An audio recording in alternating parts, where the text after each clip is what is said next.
دا غي بنیادی وجه هغه بدنظري ده بدنظري او نظر چې دی دا به په نکاح سره ښکته کېږي او ته ورله نکاح کوي نه ته ورله واده کوي نه خامخا به ګناهونه راځي واحسن للفرج او په نکاح او په واده سره شرمګاهونه محفوظ شي نظر هم محفوظ شي او شرمګاه هم محفوظ شي دا څومره ښه نسخه ده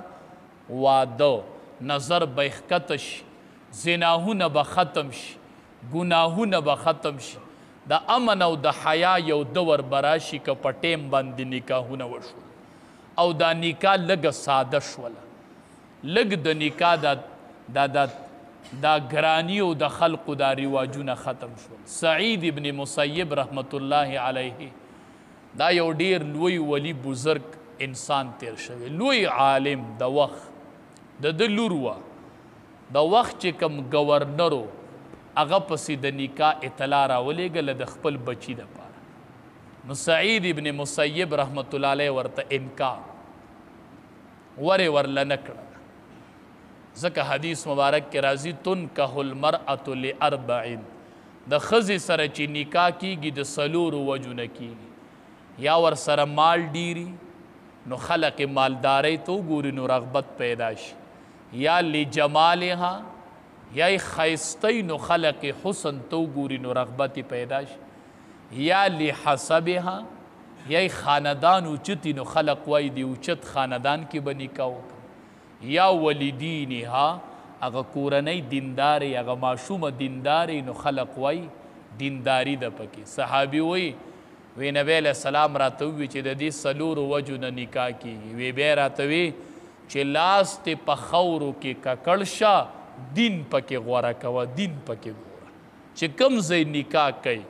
یا بچي له کوي یا خپله خور لور ورکوي اپله دیندارۍ ته ګوره دین غوره کوه وروستو به یې ډېر برکات وي دین پکې وی غوره کوه